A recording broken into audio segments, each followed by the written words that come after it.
Assalomu alaykum, hurmatli zamondoshlar, zamindoshlar. Navbatdagi bir mo'jazgina suhbatimizni biz komillikning 3 alomati deb nomladik.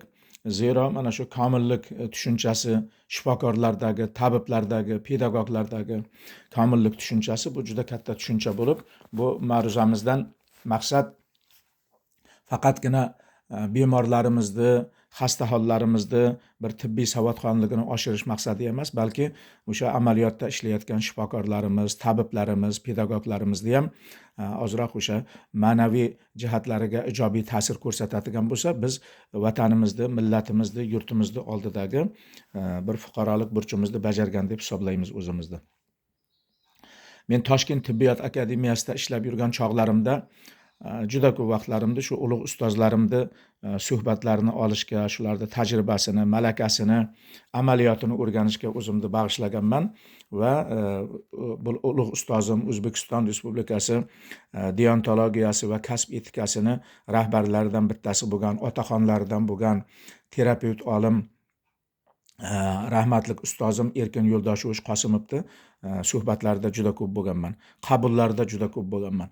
O'shanda ustozim hamma vaqt ta'kidlardiki, Alijon, shifokor qachon komil inson bo'ldi, komil shifokor bo'ldi, komil tabib bo'loldi, komil bir pedagog bo'loldi, hakim bo'laldiki, buni o'zini mezonlari bor.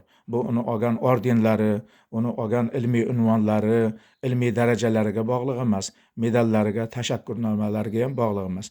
Bu mezon 3 tadir. Birinchi mezon qachonki o'sha shifokorning qabuliga boshqa bir shifokor o'z bemorlarini maslahatga olib kelsa yoki o'zi uchun yoki qarindoshlari, urug'lari uchun maslahat so'raydigan bo'lsa, bu birinchi asosiy mezon.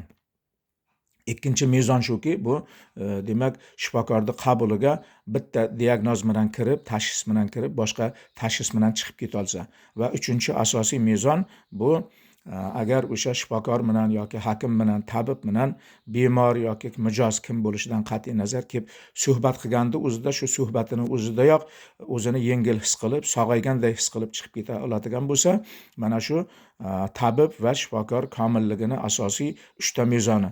Boshqa hech qanday na ilmiy daraja, na ilmiy unvon, na uni olgan toifasi, na uni Madagaskarga borib yoki Mars sayyorasiga borib malaka oshirib kelganligi uni mezonini belgilamaydi komilligini deb aytgan edi ustozim. Alloh rahmatiga olgan bo'lsin.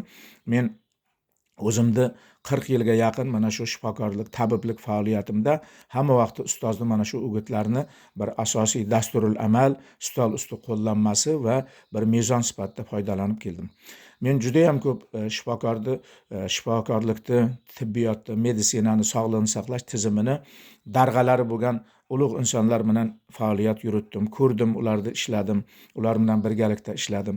Faoliyat yuritganimizda masalan akademik Aminboy aka Sulaymonovni qabuliga, ham professor Jumanazar aka Beknazarovni qabuliga yoki Abdurashid Hamrayevich Jo'raqulovich Hamrayevni qabullariga ham, Erkin Yo'ldoshovich Qosimovni qabullariga ham shu bilan birgalikda mana ulug' ustozlarimizdan bittasi bugungi kunda birgalikda faoliyat yurityapmiz. Qutbiddin hoji Nizomovni qabullariga ham juda ko'p bemorlar sifatida shifokorlarning o'zi, tib xodimlari maslahat so'rab kelganligiga guvoh bo'lganman. Shuningdek, ana shu ulug' ustozimiz Erkin Yo'ldoshovich aytganlaridek, bu ulug' ustozlarimizni huzurlariga kelgan har qanday bemor ikki og'iz suhbatlashganida suhbatni o'zidayoq kayfiyatlari o'zgarib, yaxshi tomonga o'zgarib, ijobiy jihatlari o'zgarib, demak sog'ayganday his qilib, xushnud holda, shodmon holda chiqib ketganligini guvohi bo'lganman. Shu bilan birgalikda mana shu ustozlarim juda ko'plab bir noto'g'ri tashxis bilan kelgan, shu noto'g'ri tashxis bilan yillar, oylar mobaynida turli tuman tibbiy maskanlarda ovora jahon bo'lib, ancha mablag'larni yo'qotgan, qo'lma-qo'l bo'lib, bunday futbol bo'lib ketgan bemorlar ham kelib turib aniq tashxisini qo'yib ketganligini ko'rganman. Ustozim Erkin Yo'ldoshovich Qosimov Alloh rahmatiga olgan bo'lsin, shu darajada bir hoziq bir hakim edilarki, mana shu biz suhbatlarda o'tirganimizda ham kabinetlarda, koridorning boshlarida uzoqda ko'rinib kelayotgan bemorni ham shu bir qarashda hech qanday bir kompyuter tomografiyasiz yoki bir diagnozsiz yoki bir hali ko'ruvdan o'tkazib ham ulgurmasdan yoki laboratoriyaga jo'natib ham ulgurmasdan hamma vaqtda aytardiki, mana qara Alijon, mana shuni yurib kelishiga qaragandayoq tashxisni qo'ysa bo'ladi. Bu bemorda podagra yoki mana bu bemorda buyragiga tosh tiqilgan yoki surunkali pielonefriti bor yoki astit istisqo kasalligi, bu sirrozni boshdan o'tkazgan deb diagnozni qo'yardi va kelib suhbat asnosida yoki o'sha tekshirishlar asnosida aynan ustozni aytgan gaplari tasdiqlanar edi.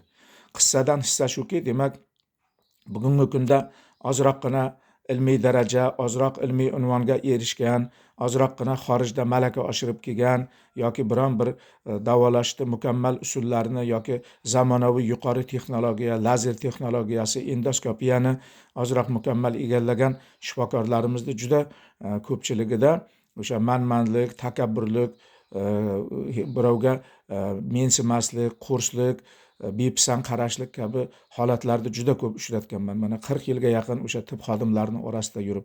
Shuning uchun inson qanchalar halim bo'ladigan bo'lsa, qanchalar yumshoq bo'ladigan bo'lsa va suhbatini o'zidanoq bemorlar yengillik his qilib ketadigan bo'lsa, mana shu haqiqiy hoziq bo'ladi. Hoziq hakim, hoziq tabib hisoblanadi. Sizning ilmiy darajangiz ham, sizning olgan unvonlaringiz ham, sizning malaka oshirganingiz ham, toifangiz ham ularni qiziqtirmaydi. Ularga faqatgina yengillik kerak, faqatgina bir yaxshilik kerak, faqatgina dardiga davo bo'lishingiz kerak.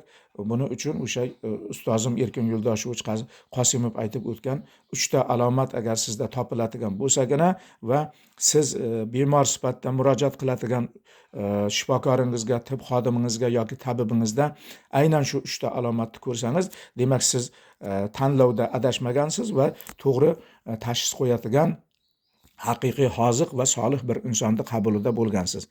Alloh taolo hech qachon hech birontamizni mana shunday qo'rs, manman, takabbur va o'sha tibbiy deontologiya va kasb etikasi tamoyillariga amal qilmaydigan shifokorlarga, tabiblarga muhtoj qilmasin, ularni qabuliga bormasin. E'tiborlaringiz uchun rahmat.